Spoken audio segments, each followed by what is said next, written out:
Hi everyone, and welcome to my podcast, Divinely Guided. My name is Nicola Green. I am a spiritual advisor, mentor, author and healer.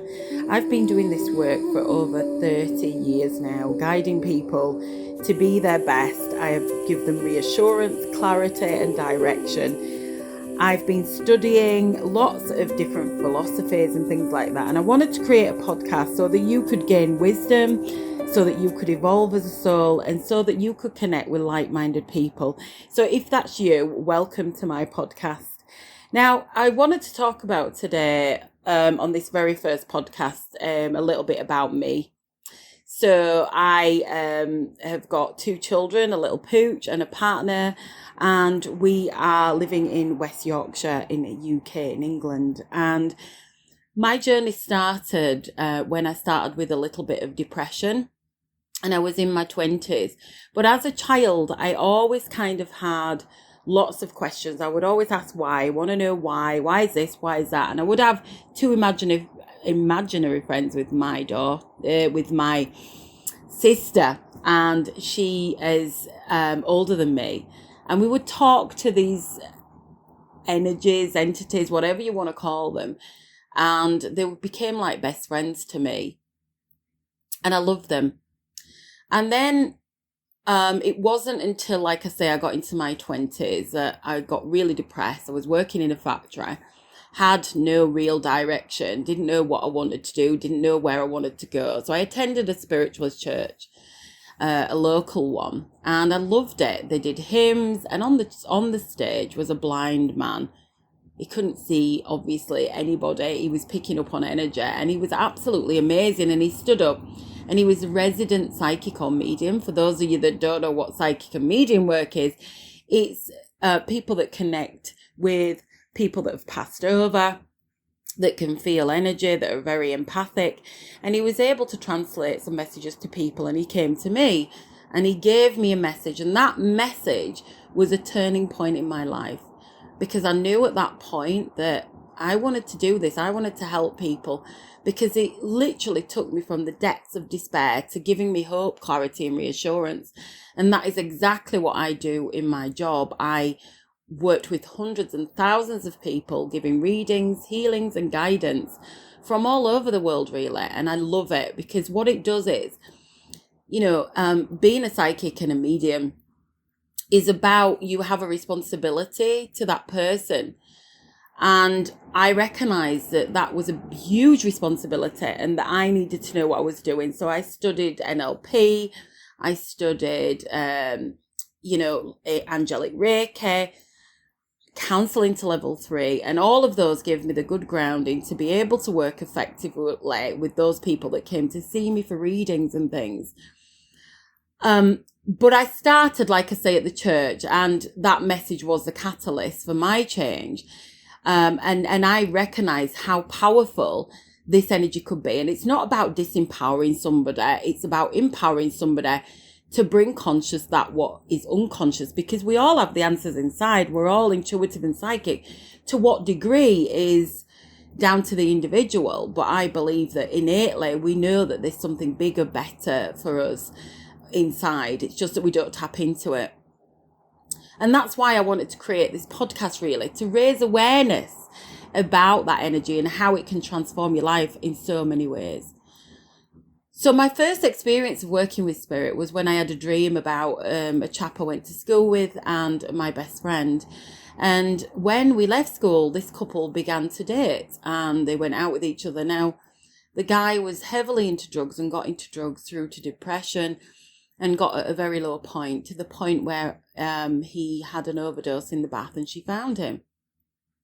And I had a dream about this guy, and he came to me in the dream, and he showed me a dog, and he told me about an argument they'd had, and he looked really well. And I used to clean near where she lived at that time, and I passed by, and my partner thought I was going crazy and said, you really need to stop going to this church and doing whatever it is you're doing. You're losing the plot. But I knew innately that it meant something, and I was determined to share that knowledge.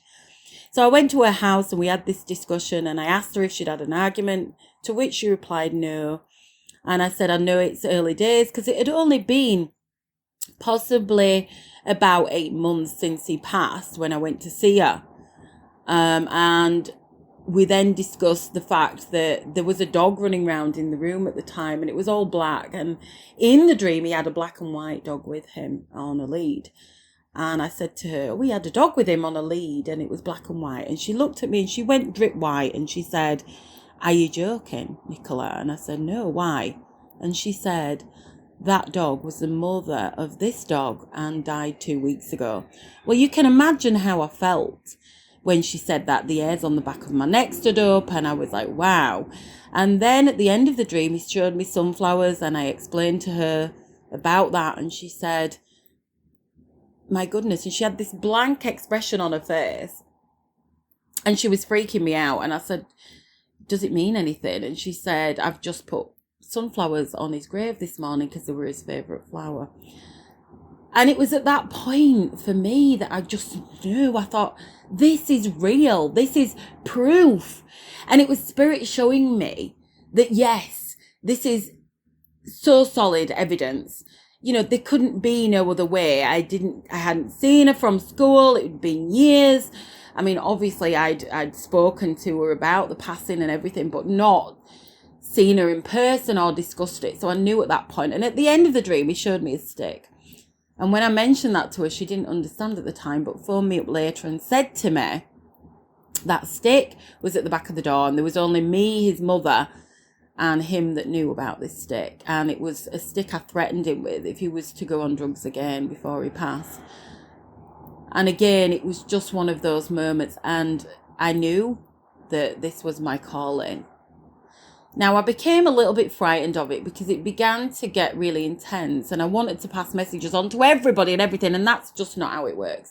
Somebody has to come and seek that. It's, you know, you can't just do that. It's not something that you can do, just pass on random messages, because people will think you're crazy.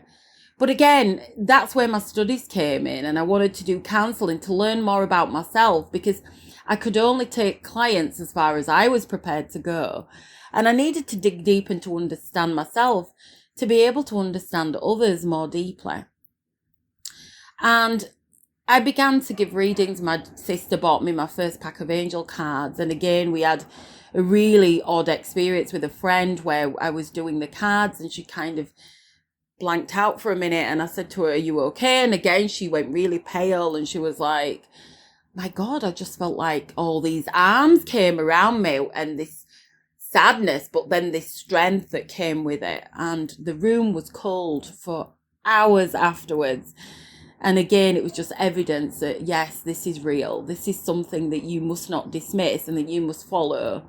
And that really carried on. And in amongst that, I've stepped back from it many times, but I've always been pulled back to it. And I always remember a lady coming to do feng shui in the house when I thought the house was kind of off.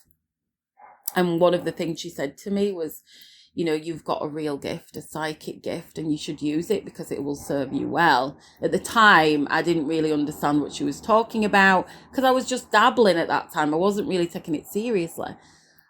And now, years on, it was about 10 years ago that I saw that lady. I see what she does because now it is my passion. I eat, sleep and breathe it every day. If I'm not listening to podcasts, I'm reading. If I'm not reading, I'm connecting with spiritual friends. Sometimes I'm probably a bit too much up there. So that is really about me and my background, how I got into this work and how I'm evolving. And now I feel as though I'm moving on to the next stage of my development with spirit.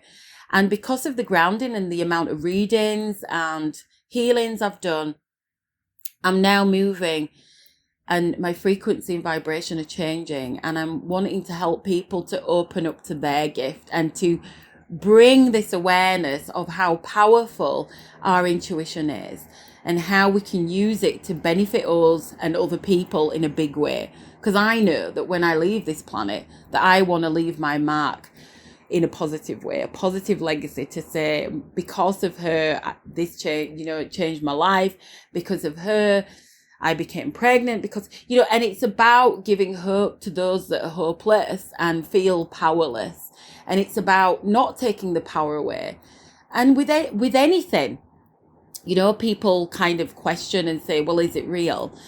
And as Sally Morgan would say, it hasn't been disproven. And who are we? We don't know everything in this world. We don't know everything about the planet. We'd be ignorant to say we did.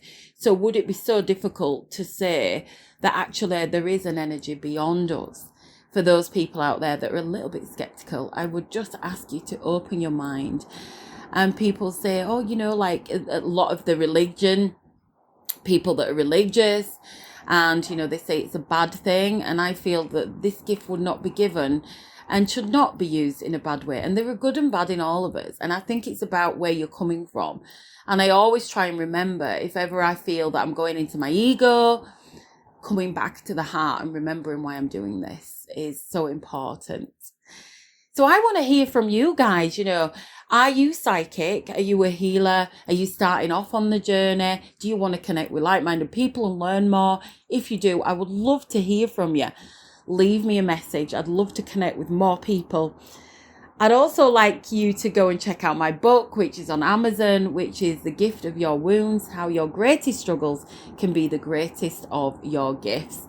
And again, that was divinely given to me, and I hope you go to Amazon and check that out. I've got some 5-star reviews on there. And again, it's about raising awareness.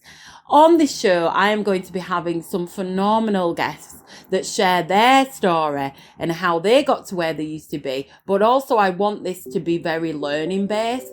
So I want you to go away and have a light bulb moment from each and every series. So until the next time, I am going to say love you and leave you, and wishing you lots of love and blessings. Goodbye from me.